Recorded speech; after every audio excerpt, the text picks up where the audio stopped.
everybody. It's good to see everybody this evening. Appreciate you getting out in the heat and getting here. Hope everybody enjoyed the fellowship and food at the potluck. Appreciate the Zincos hosting that today. It was nice. And we'll get going here with our assembly this evening. And so if you're tuning in with us online, we appreciate you assembling with us online, and want to take the opportunity to invite you to visit with us in person any chance you have. Just as a reminder, if you turn off any electronic devices or put them on silent, we appreciate that so our assembly isn't interrupted this evening. And our order of services, Robin and Jim will take care of the Lord's Supper. And Dennis is our song leader. First song is number 501, so if you want to turn your songbooks to 501, we'll be singing that in just a minute.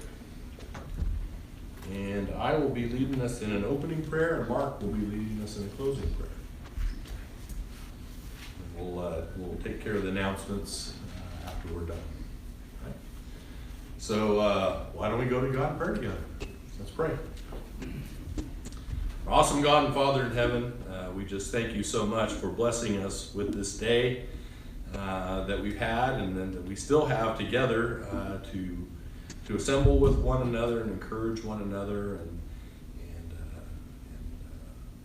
sing songs of praise to you and listen to another portion of your word and to remember Jesus and the sacrifice that he made for us on the cross at Calvary and to petition you in prayer, Father. And we just we thank you so much for the prayers that you've answered on our behalf, and we just pray, Father, that you would help us to more and more each day rely on the avenue of prayer and submit ourselves to you and trust in you. And we know that you do answer prayers, and we just pray that you would help us to have trust and confidence in that and look to you for guidance in our lives and all that we do.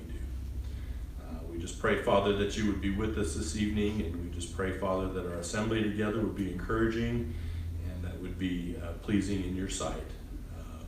We love you, and we just thank you for loving us, and we thank you for sending Jesus to die for us. In his name we pray. Amen. Amen.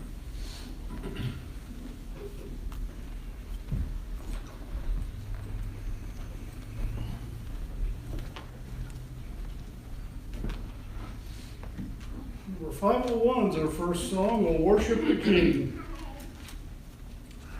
Number 501.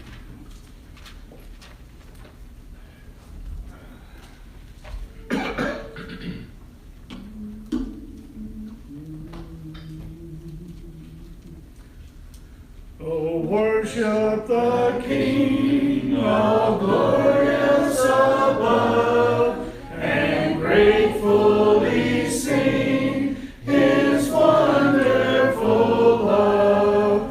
Our shield and defender, the Ancient of Days, pavilioned in splendor and girded with praise. Thy bountiful care, what tongue can recite? It breathes in the air, it shines in the light, it streams from the hills, it descends to the plain, and sweetly distills in the dew and the rain. Frail children of dust and feeble as frail, in thee do we trust,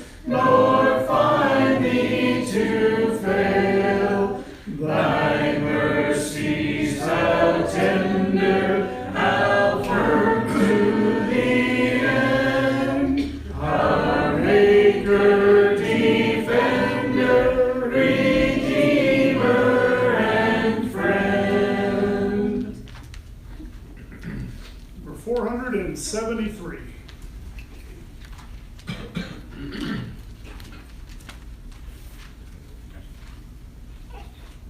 Oh, how I love Jesus, 473. Let's sing this before Robin gets on the table. Let's see.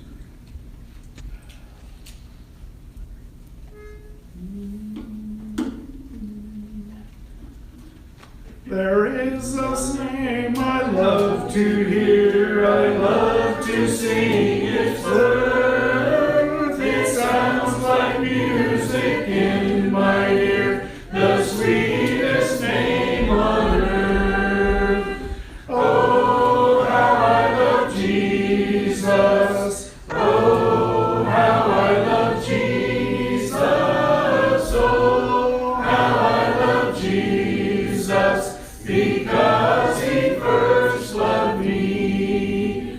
It tells me of the Savior's love to set me free. It tells me of his precious blood, the sinner's perfect plea.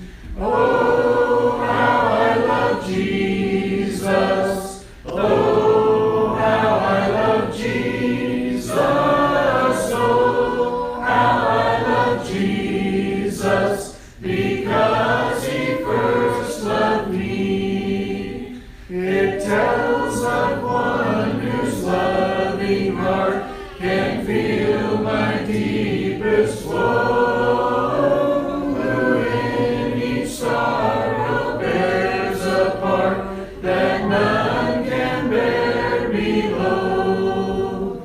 Oh, how I love Jesus. Oh, how I love Jesus. Oh, how I love Jesus. Because he first loved me.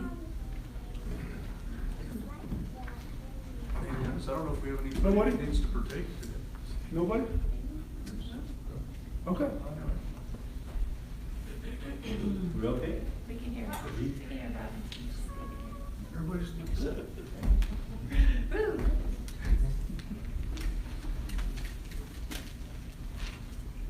All right, well, the number 456 will be the song before, I don't know if it's a lesson side. We're getting kind of an overview of the trip. Is that, Yeah.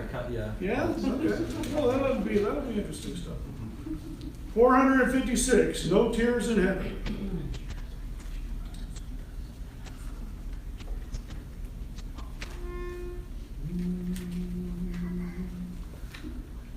No tears in heaven, no sorrows given, all will be glory in that land.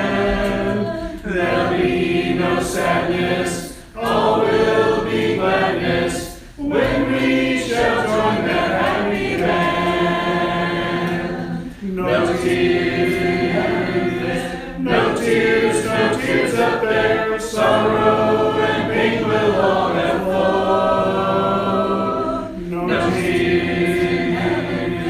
No tears up there, no tears in heaven will be known.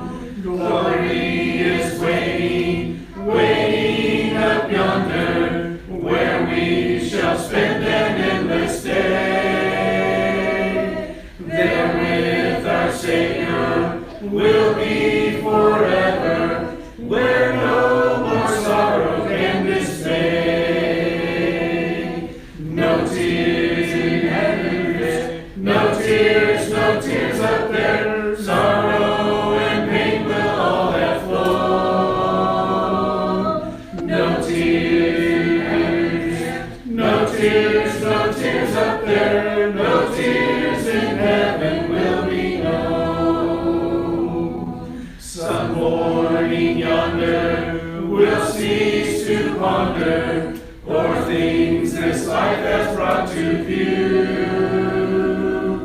All will be clearer, loved ones be dearer, in heaven where all will be made new. No tears, no tears up there, sorrow and pain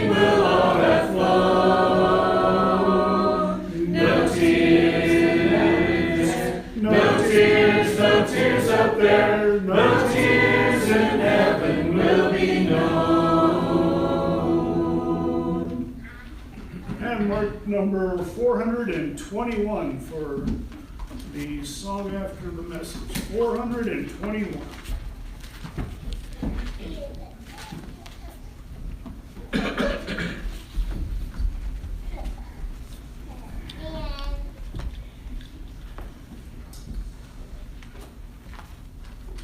All right, good evening. Evening. Well, you get a picture show tonight.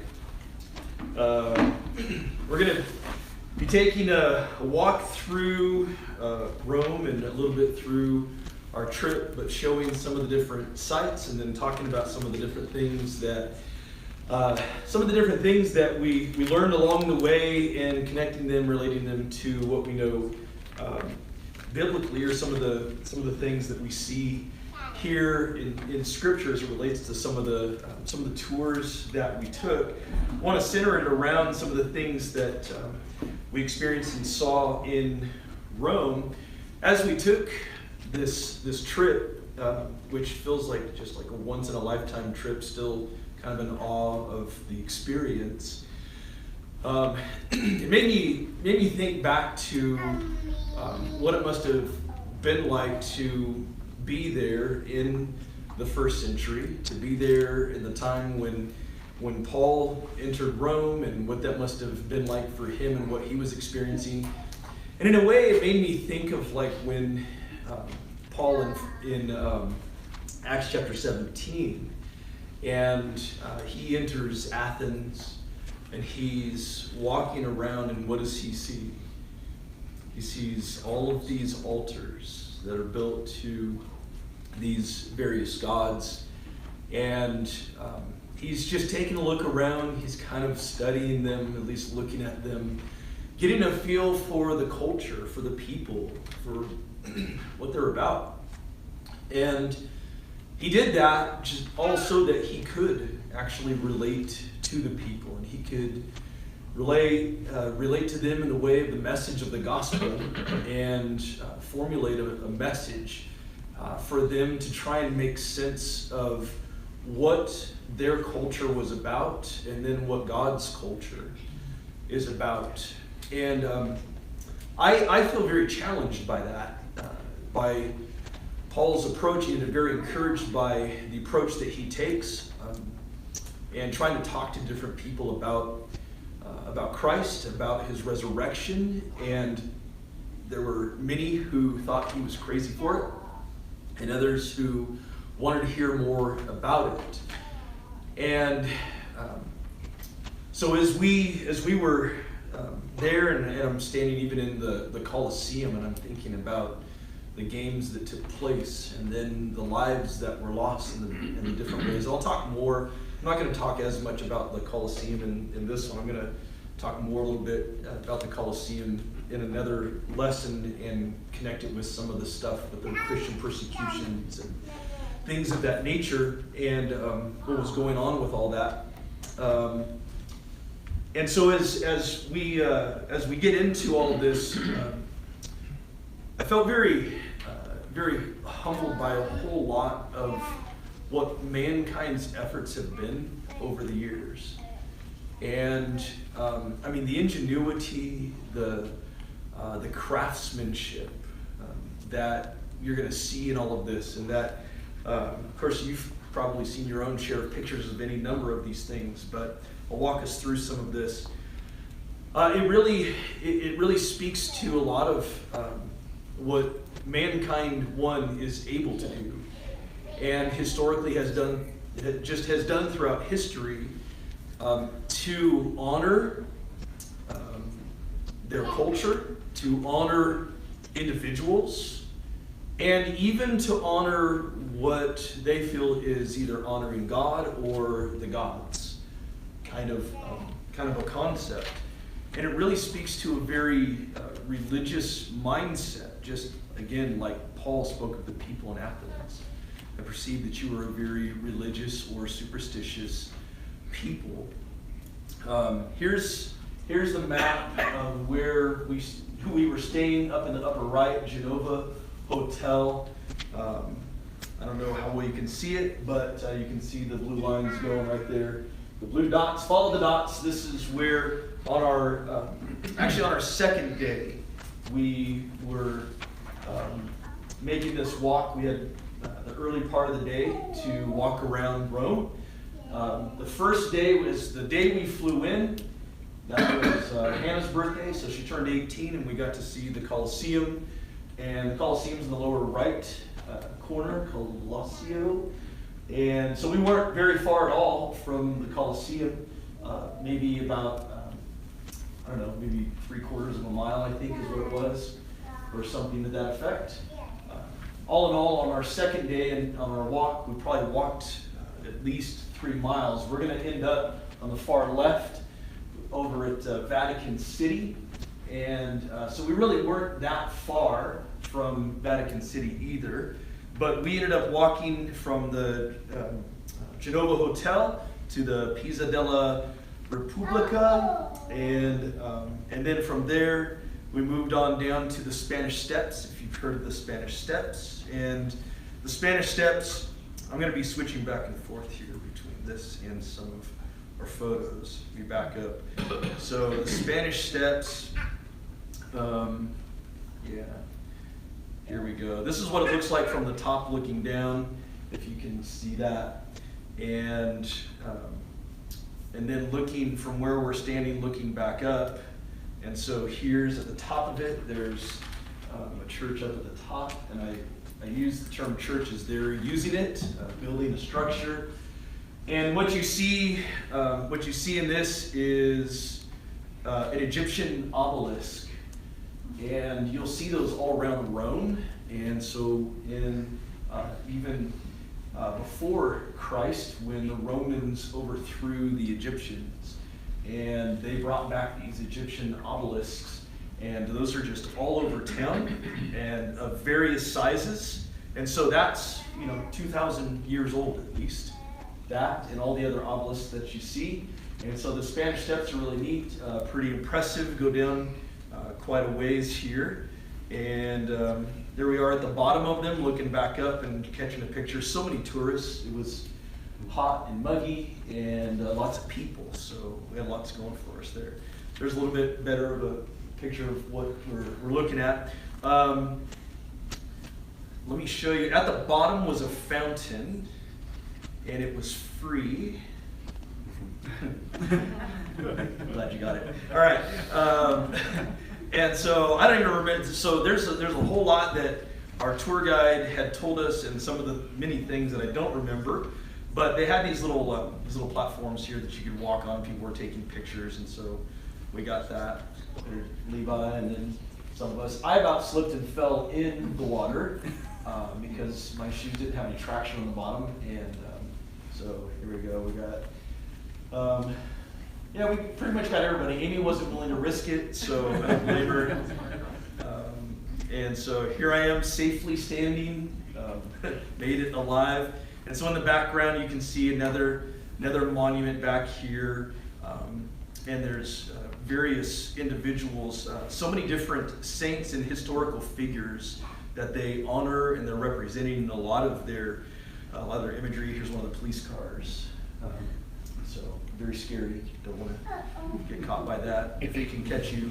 We actually were at dinner one night, and we saw a man just went flying by, just running, and then there goes the police. They caught him. We got to watch the whole thing, so it was great. I don't even remember every single one of these individuals. I'm just going to show you a few different pictures of some of the things, and it's just so impressive for hundreds of years. A lot of these different monuments and structures. So we made our way from the Spanish Steps on down to the Trevi Fountain. And so the Trevi Fountain, also something really impressive here. And we'll get this in the picture here. And I don't even remember some of the years on some of these things, but this is old Rome. So this is all so very ancient. And there was up here in the corner, this is where we kind of walked down over here. There's a little fountain right here. And right up in here, see these people kind of climbing up in here? once we were down in there, there was a kid who climbed up even further, and then there was a police officer who's tweet, tweet, tweet, tweet, blowing his whistle and running up over there, and kind of gets onto the kid, and then everyone who was kind of up in here, they all just kind of walked down like, I don't want to get in any trouble. But that's about as far as the trouble that you get in, it seems like, in Rome. It's for all of the beauty that we see in the structures, there's a lot of trash around the streets and stuff. It's almost like going to San Francisco. So the driving's crazy, just as crazy, if not crazier, than San Francisco. And very small streets, lots of cobblestone streets, which is, again, hundreds of years old. Here's one of those fountains right here. That's there at the Trevi Fountain. This is how you get water throughout town. I'll show you another. Here's how you get water. They have these all over town, and it's just constantly running water out of this pipe and into a drain, and it's just constantly flowing. You don't turn it on, you don't turn it off. I think I got a picture of the kids using it, or some video of kids using it. So you're gonna put your hand and cover up there's a little hole, I don't know if you can see it, but there's a little hole in the pipe. Yeah. And so you cover up the end of the pipe, and then it squirts out of that, and that's how you get your water. So that was interesting to see how the culture stuff is so intriguing in all of this. Okay, so there's that. Let's see here. Let me get on down. We moved from the Trevi Fountain on down to the Pantheon. Oops, so there's some of the Trevi Fountain right there. Let me back up to that one. So you can get just an idea of just how picturesque and amazing that is. And then from there, we moved our way on down. Let me get through these. Yep, show those to the Pantheon. And so it used to be a idolatrous temple. And here's just to give you an idea, like on the size of this thing. Here's a side shot as we came off of one of the side streets, and looking at it. And look at the pillars, and then look at the people, and just the height of that and the magnitude of that is just tremendous. And I don't know if I have the picture in here, but look at the busyness of all of this. People are waiting and lined up to get inside. Not all these people are waiting to get inside, they're mostly just taking pictures. And those columns, you look at the columns, you look at the artwork that's done. This guy is out there just trying to make money, but he's on this thing that's suspending him so that he looks like a genie coming out of a lamp. And he's got a little bowl down there for you to, if you want to take pictures with him, you give him money and all that kind of stuff. It makes me wonder what kinds of things were going on in Rome back in the day. What kinds of things like this might have been going on where people are wanting to make money off of you. Let's see. This is everywhere. Lots of graffiti. And I liked this one. Meat is murder, go vegan. And so, but M-E-E-T, so I don't know if this is like an American person who's spelling this or someone not. But either way, and then someone, you can hardly see it, but someone covered the E with the anarchy A, and and then somebody put no, don't go vegan. So, but there's just all up and down. See, there you go. There's a little bit of the one of the alleyways, and you can see the cobblestone. That's just the roads. That's what they are, and it's just the really, really old roads. And just to give you an idea there, let's see. We've got. We went from there to, there's this castle that's actually pretty neat. It's the Castle Sant'Angelo, and so that's where we headed off. After lunch, we stopped at this little place right up here for lunch, which was that was the place where you get pasta. So it's all handmade pasta. There's people in the window like rolling out the pasta and everything, making it. It was Just fantastic. And so we made our way up to Castle San Angelo. That was quite a neat sight as well, and that's what we're looking at here. And all along on this bridge getting over to the castle is, well, you can see this fellow right here. He's one of the vendors. There are people over here on the side, and they've got things on, you know, on blankets, and they're selling things. And I tell you what, they are in your face, and they want you to buy their stuff. You even look their way, you look at their stuff, and he's like, I saw you looking at that. I know you want to buy it, and they'll take it and they'll put stuff in your hand and try and get you to pay for it. So you just have to be bold and just go, no. So Amy had somebody that tried to put flowers in her hand, and not tried, he did. He was like really forcing it on her, and she goes, no, I don't. She's trying to deal with Levi and all that stuff. And so she said, no. And he finally backed off. And so there's so that castle after, and here's a side view picture, just tremendous.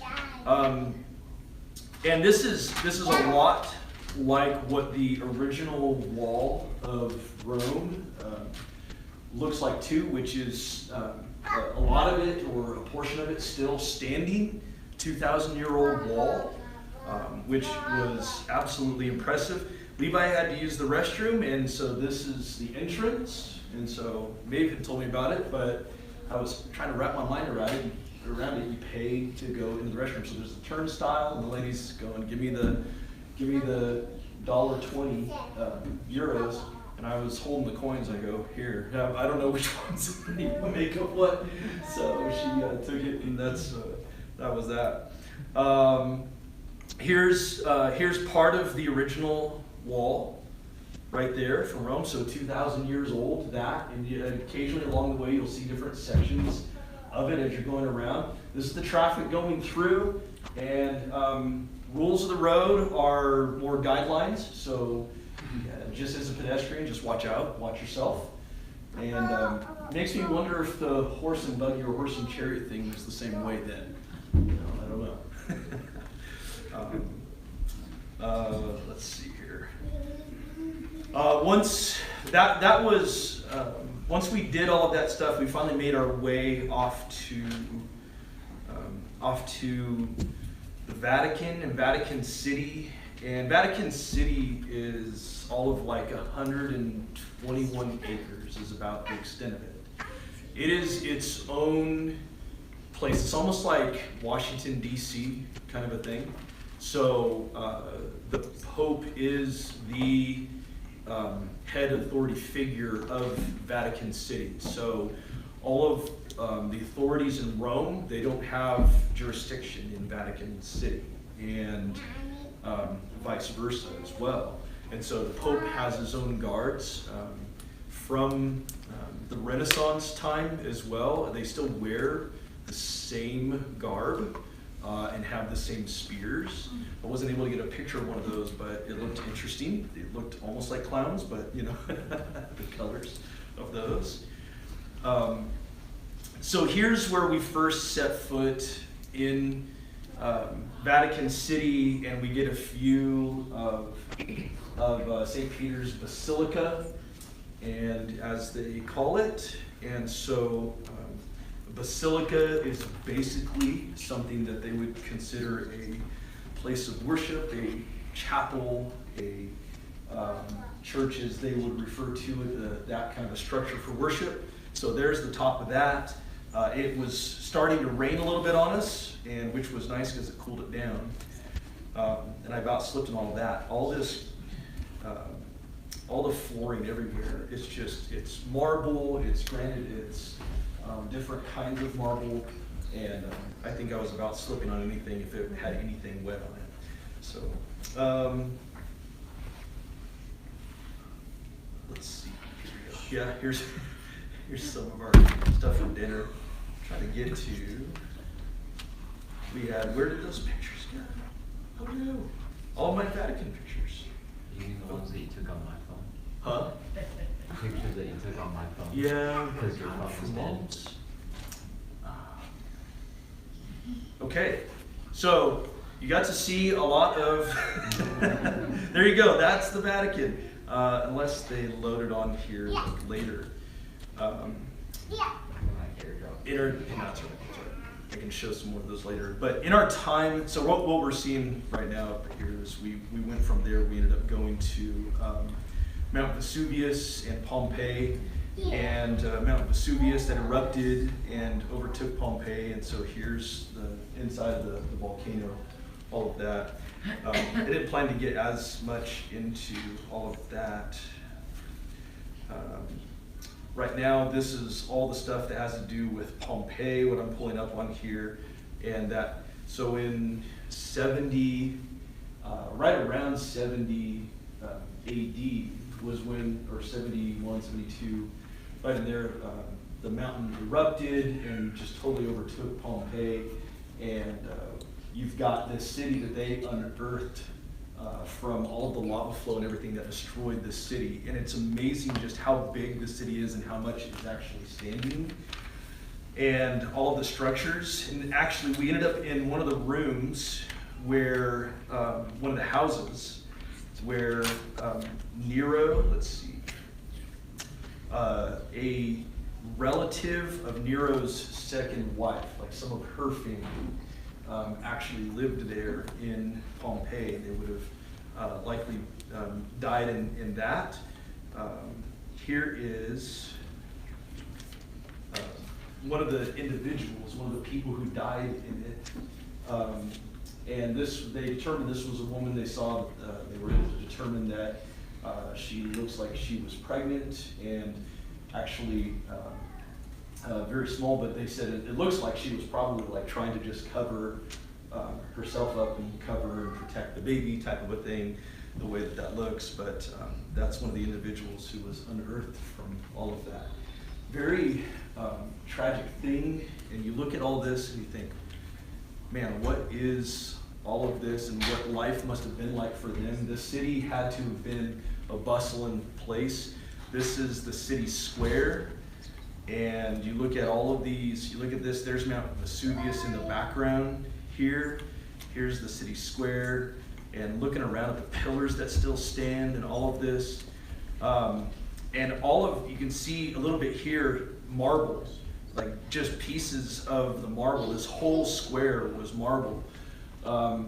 We had gone through an area here where the gladiators would have been training as well. They had a station there for the gladiators, as the Colosseum wasn't quite erected yet. It was actually in the works, and it took about 8 years for the Colosseum to be built. And so before then, gladiators were already a thing, and they were competing, and so they had their trainings in various cities. And so it was something that led to a fight for their personal freedoms as well. Oh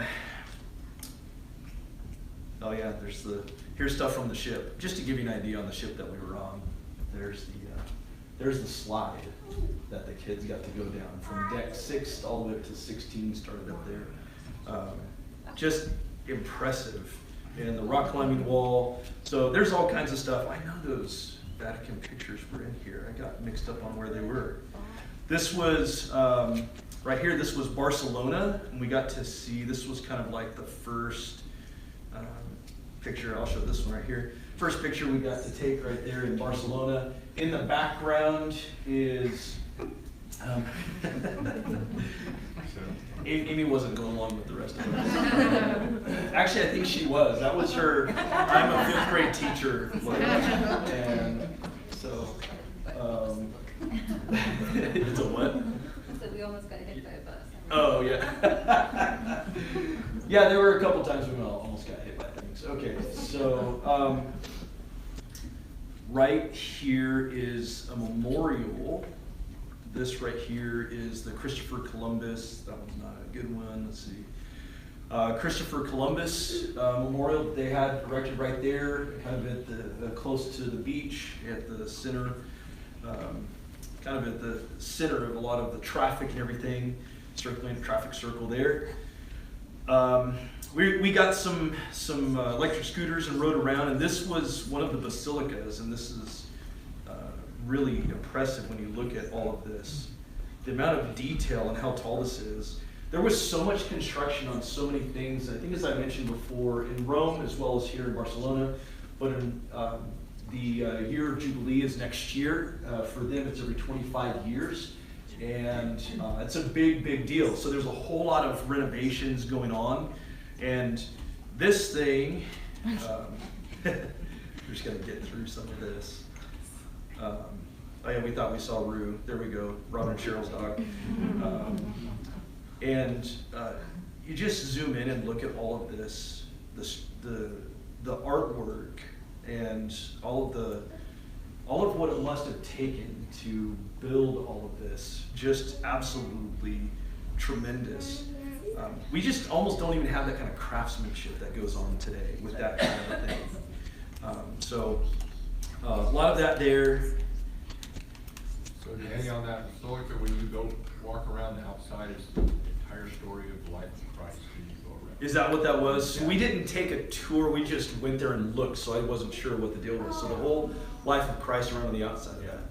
Which, so when we're in the Sistine Chapel, and we made our way in there, keep scrolling down to see where that is. When we're in the Sistine Chapel and you see the work of Michelangelo in there, which began in 1508 and he completed it in 1512, so 4 years to do all of the artwork that he did on the ceiling, on the walls, and it's very deliberately structured as well, where you have half of the wall that's Old Testament and half of the wall that's New Testament and extending up into the ceiling. And you see the names of some of the different prophets and stuff on the wall, and then the pictures depicting different stories of the Bible, and as well as depicting the apostles and some of the different apostles and the tradition as to how a variety of them died, and what the tradition holds on that. And so it was really fascinating, one, to see all this artwork and how he got it all up there and, and did it, but how he managed to map it out so that it was all going to fit. It's not like you just take an eraser, right? And he did it in 4 years. And the other thing is that Michelangelo, he was a sculptist, not an artist, but he was asked because he was related to the Pope who had commissioned him with that. And so he went ahead and took it on, thought, well, okay, I'll give art a try. And I mean, he made his own colors too, which speaks to the longevity, the colors that he made from hand, mixing his own colors, all of that stuff. And all of that having so deeply been embedded into the materials that he was painting on, all the rock and everything, which is fantastic. How did I miss those? All right, let me skip from that for a sec. What we're looking at here, we are actually in one of the basilicas on the island of Mallorca, just off of Barcelona. La Palma's the port there in Spain. And this is the outside of that building. And if you think that's impressive, I mean, when you're looking at the Sistine Chapel and you're looking at the Basilica, I mean, it's just as ornate and grand in size. And so from there, we make our way inside, and I mean, just look at all this, just on the outside.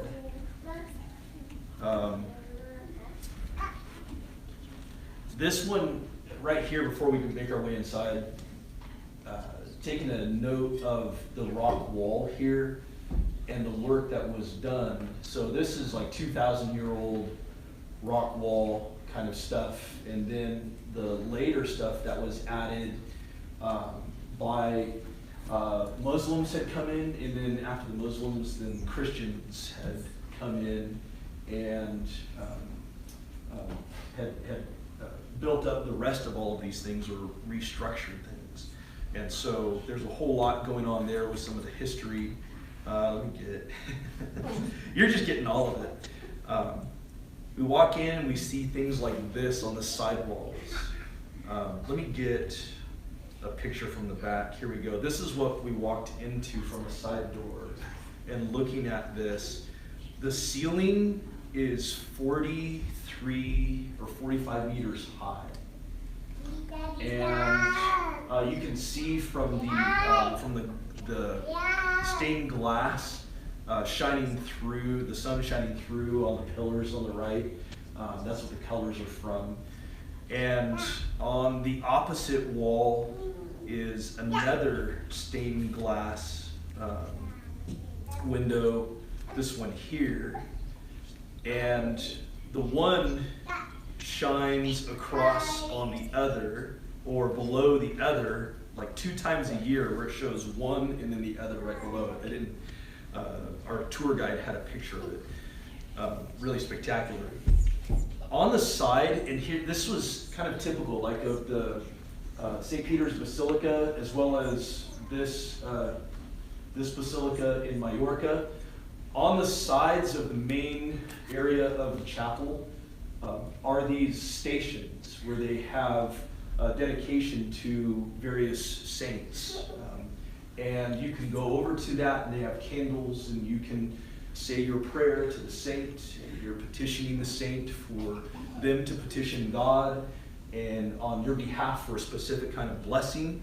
And so each of these is so elaborate and so intricate. Here at the front, here's a look up at the ceiling. You see the dark spots up there.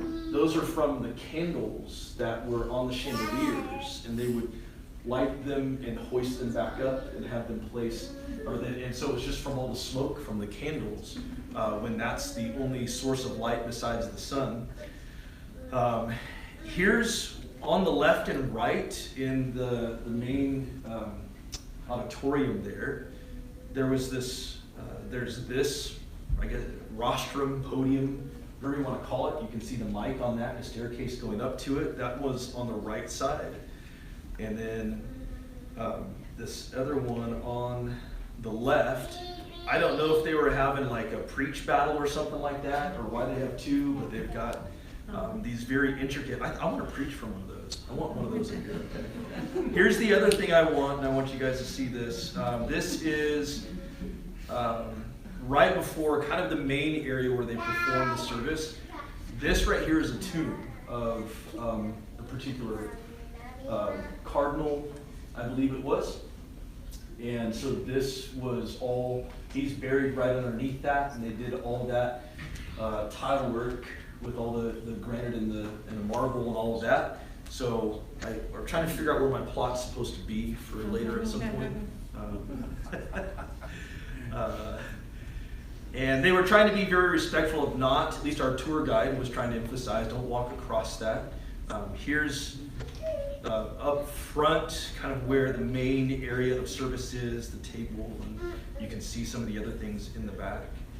All right, so this is all, this is all just an idea of what some of this is looking like and how tremendous this is. Here's one of the other side, kind of off to the side, the right corridor.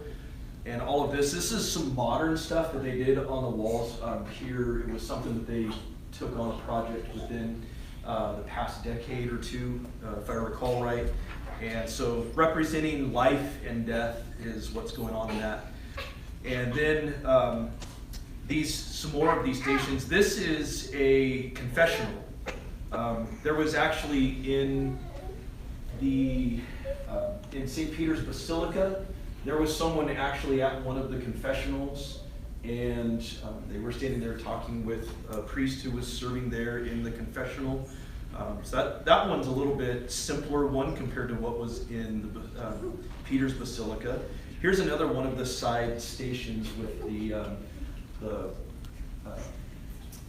saints, one of the locations for taking time to go and pray to one of the saints. So just look at how tremendous that is. All of the effort, all the artwork that goes into all of this.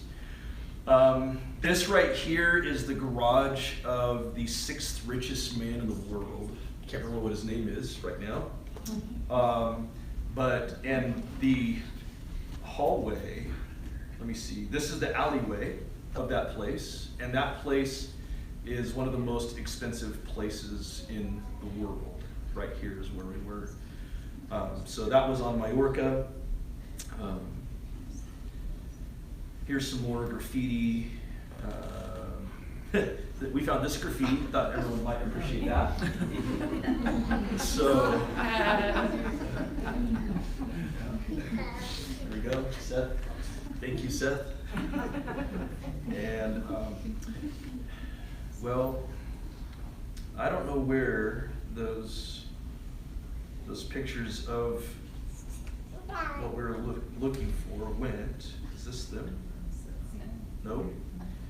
Okay, so we saw a whole lot of tremendous stuff. Here was a pickpocket. Our guide pointed that out to us. They also refer to them as gypsies.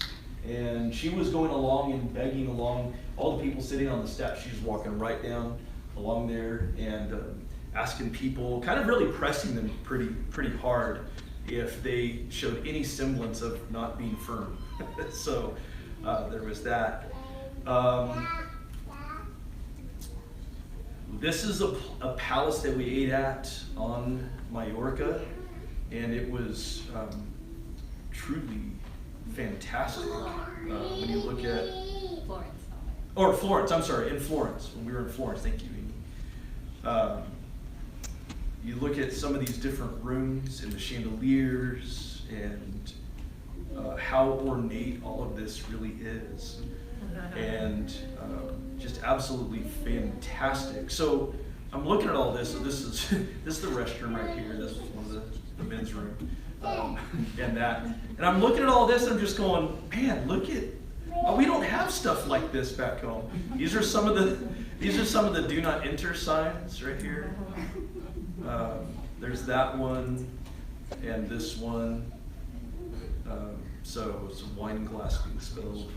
And this was the gelato place, one of the gelato places where we went, and it's about the statue of David.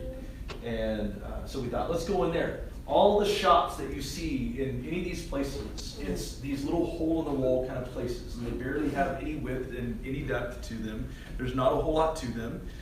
And that's shopping in Italy and Spain.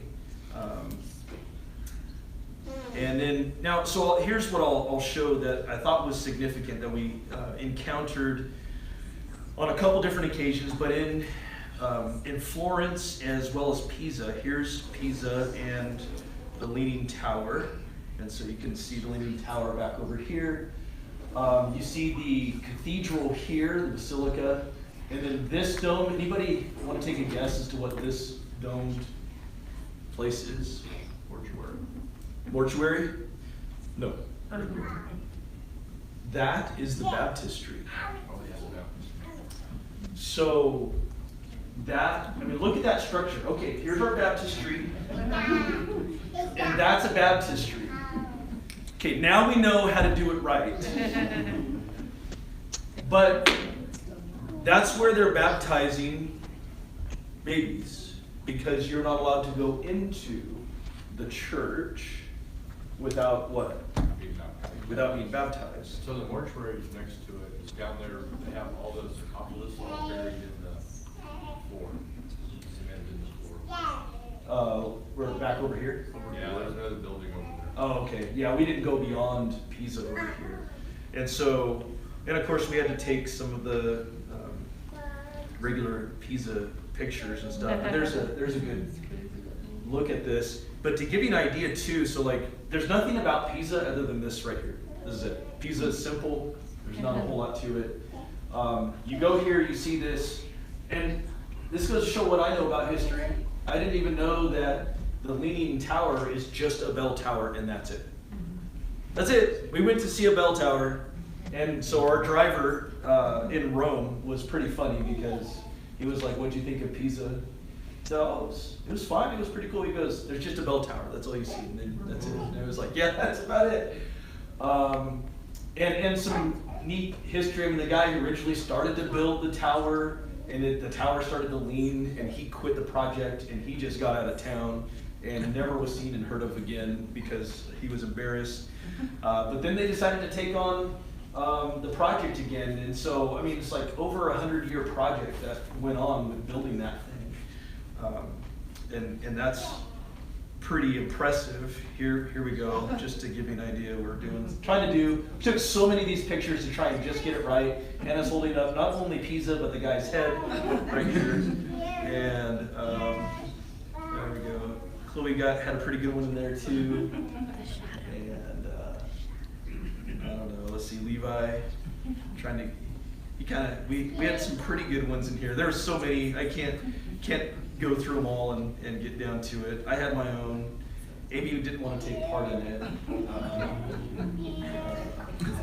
But I was able to hold it up with my finger as well, so just wanted you to know that. But this was kind of interesting too. So here's the basilica here. Look at the brick, because this was really marshy area, and so for them to build on this was not a great idea. But look at the lines here, and what you see over here versus here, and here they taper off. And so you can see in the construction and everything what's leaning here even, and then what's more level out. So that was really neat to see. Let me pull out of this. I don't know what's going on, it's not registering. There we go. And then I got these pictures from up close of Pisa. So there you go. You've got all kinds. We can show all kinds of more pictures. To me, I was impressed by this. This is one of the plants. All these cubes and stuff right here. That's all marble and granite slabs. Not just slabs, but full blocks, big blocks. And in the mountains back up in here, that's basically the mine. That's where they got all of that from. And so that's what all the white is back there. It's just marble, granite, all of that. And that we just happened to see along the side of the road as we were driving. And then of course, shenanigans and everything.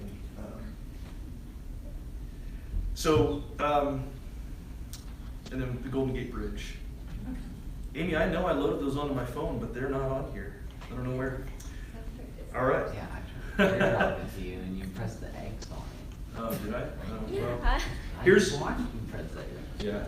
So let's get to the Bible real quick before we close, and let's just tackle something here. So turn over to Matthew chapter 16. As we were going through the Vatican Museum and looking through the Sistine Chapel, the tapestry as big as like half the size of this wall, kind of tapestry, and some even higher in height, taller in height, whatever. The kind of artwork on all of that, most of it from the Renaissance era. And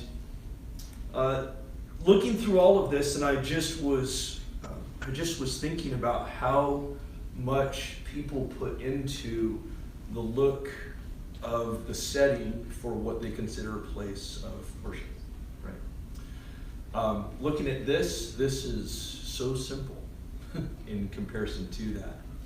But I think one of the things, and I've joked with some other people who were asking about our trip, and I said, yep, I've been appointed as the next pope. I got to have tea with the pope, and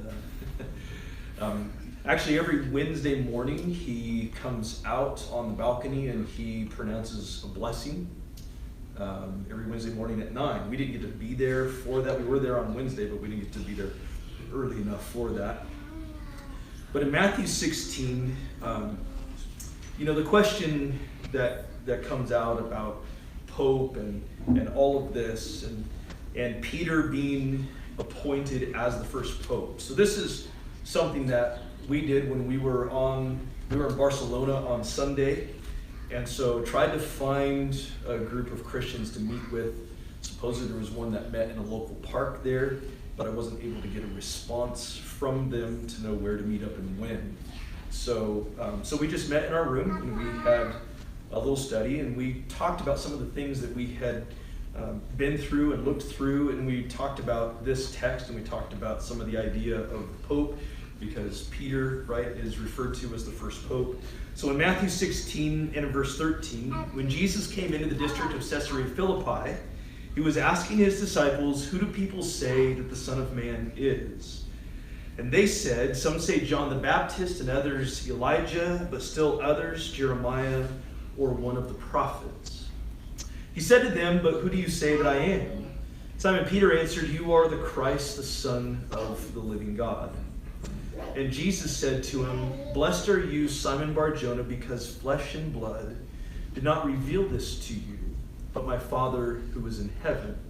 I also say to you that you are Peter, and upon this rock I will build my church, and the gates of Hades will not overpower it. I will give you the keys of the kingdom of heaven, and whatever you bind on earth shall have been bound in heaven, and whatever you loose on earth shall have been loosed in heaven." Then he warned the disciples that they should tell no one that he was the Christ. Now we're familiar with this text that Catholicism uses this text to talk about Peter as being the first father, or sort of the ultimate selected disciple among the apostles, and that he's greater because he was given the keys of the kingdom. The Vatican City emblem, and you see it in various places, and it has a couple different things too, but one of the significant things is it has two keys on it. There's a statue out in the front of St. Peter's Basilica. There's a statue of Paul, and there's a statue of Peter, and then other statues of the apostles. And Peter, and it's a huge statue, it'd be taller than this ceiling. In his hand, he's holding keys. And that's one of the things that they make as a point of really emphasizing. He's the one who's been given the keys to the kingdom. And so hence why he also was the first pope, or he was sort of the guy who was the head of all of the other apostles and given more authority and more power and all of that. But I want you to notice something, just to see scripturally where things stand with that. First, who did Jesus say he built his church on?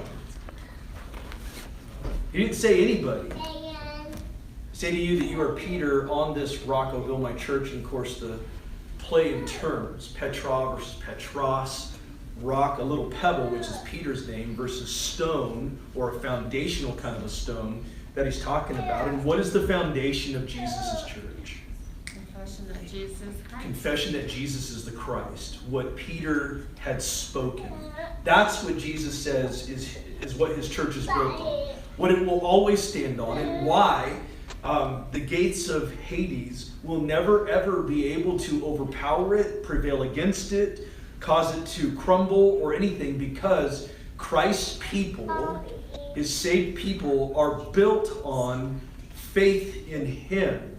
And that overpowers anything that Satan can throw at us. And that's truly a significant factor of what Jesus is trying to help us know and see, that where we are with our faith, this is the foundation, and we stand firm if we stand firm in our belief in him. Notice that it's about faith in him and not faith in anybody else. And this is where things get dangerous, in lifting up and lauding people, putting them in too high a position. Even the disciples had arguments. Now we're turning to chapter 18. The disciples actually have an argument about who's greatest in the kingdom of heaven. So it's interesting that Jesus doesn't say, well, that's Peter, duh. And if anything, he continued to try and show them, and he does here, about being like a child and humbling yourself. This is who's greatest. And so if we're talking about the concept of greatness, Jesus emphasizes this. Now, are there leaders that have been placed within the church, and those who get appointed? There are standards and there are things that show about being qualified for different leadership positions. But I want you to see this about that statement about authority that Jesus gave Peter in chapter 16. Look in chapter 18, now down at verse 18. He says, "Truly I say to you," now this "you" is plural. He's talking to the disciples that he had started talking to at the beginning of chapter 18, his apostles. Same reference to those in chapter 16. It called them disciples, but it was the apostles who were chiming in. So now he says, "Truly I say to you, whatever you bind on earth shall have been bound in heaven, and whatever you loose on earth shall have been loosed in heaven. Again I say to you that if two of you agree on earth about anything that they may ask, it shall be done for them by my Father who is in heaven. For where 2 or 3 have gathered together in my name, I am in their midst." And then Peter, after this, has a question about forgiveness, because he's talking about sins and forgiveness and causing one to stumble and all of that. But you see what he did here? The same kind of conversation that he had with Peter, and the same giving of authority that he gave to Peter, he gives to the rest of the apostles here. The only term he didn't use was the keys to the kingdom. But look at what he says here, because it's all the same concept and the same terminology going on. That whatever you bind, you, all of you, apostles, whatever you bind on earth shall have been bound in heaven. In other words, heaven has decided it. Your decisions you're making on earth will be things that have been approved already in heaven. But you guys are also going to still have to put your heads together. Do you see that? Where he doesn't leave it to just one person making some kind of decision, but he says, if 2 of you agree on earth about anything that they may ask, it shall be done for them by my Father who's in heaven. For where 2 or 3 have gathered together in my name, I am there in their midst. And that's a verse that people have used to say, it just, it takes 2 or 3 to gather together to be, to make for an acceptable worship to God or something. That's not even the context of what this is saying. This is talking about the authority of the apostles to make decisions in matters. And just like in Acts chapter 15, remember the question about circumcision?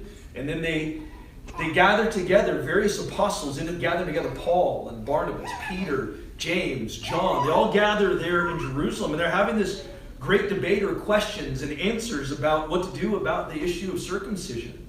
And they start relating their various stories, Paul and Peter, and Peter with regard to Cornelius. And they all come to the conclusion, they say, well, you know what, this is what we see the Holy Spirit has been showing us. I find it interesting that the Holy Spirit doesn't just jump right in and then just give them the answer, even though Jesus said the Holy Spirit's going to guide you into all truth. But instead what they had to use was the former guidance that the Spirit had already given, and they have to come to a decision on the matter, and they put their heads together on that. That's what we see from what Jesus is saying here. Notice in Acts 15, it wasn't Peter just speaking up and saying, hey, I'm the top apostle, I get to say, and everyone else just has to go along with it. The same authority that was given to Peter was given to the rest of the apostles. And at the same time, they all still had to work together to work it out. Why 2 or 3, does Jesus say? Because that's what the law called for in terms of witnesses for a truth to be established. I hope that's helpful to you. That's something that's significant to see and to know with regard to the argument that speaks to a single individual being a pope and this leader in the church over the years. But ultimately, while people are looking to a man to try and give them God's voice, we know that we have God's voice in his message right here. The apostles have revealed for us, even as Peter himself said it, all things that pertain to life and godliness. We have it here. We don't need any new modern day revelation or one single individual leading over God's people, but rather, as we see the wisdom of God throughout Scripture, individuals, multiple individuals serving in leadership capacity together, not just one single individual having charge over the church universal. which, by the way, that's what the term Catholic means, is universal. So, all right. Any closing questions anybody has for me on any of that stuff? So,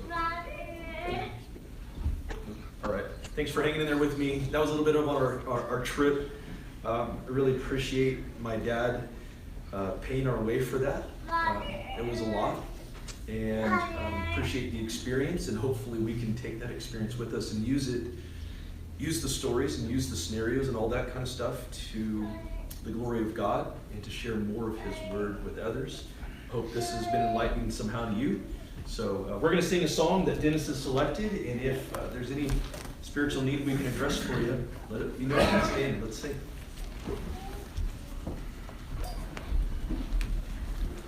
I was sinking deep and sin, far from the peaceful shore, Very deeply stained within, sinking to rise no more. But the master of the sea heard my despairing cry. From the waters lifted me, as safe am I. Love lifted even me, love lifted even me. When nothing else could help, love lifted me. Love lifted even me, love lifted even me. When nothing else could help, love lifted me. All my heart to Him I give, ever to Him I cling. In His blessed presence live, ever His praises sing. Love so mighty and so true merits my soul's best songs. Faithful, loving service to Him belongs. Love lifted even me, love lifted even me. When nothing else could help, love lifted me. Love lifted even me, love lifted even me. When nothing else could help, love lifted me. Souls in danger look above, Jesus completely saves. He will lift you by His love out of the angry waves. He's the master of the sea,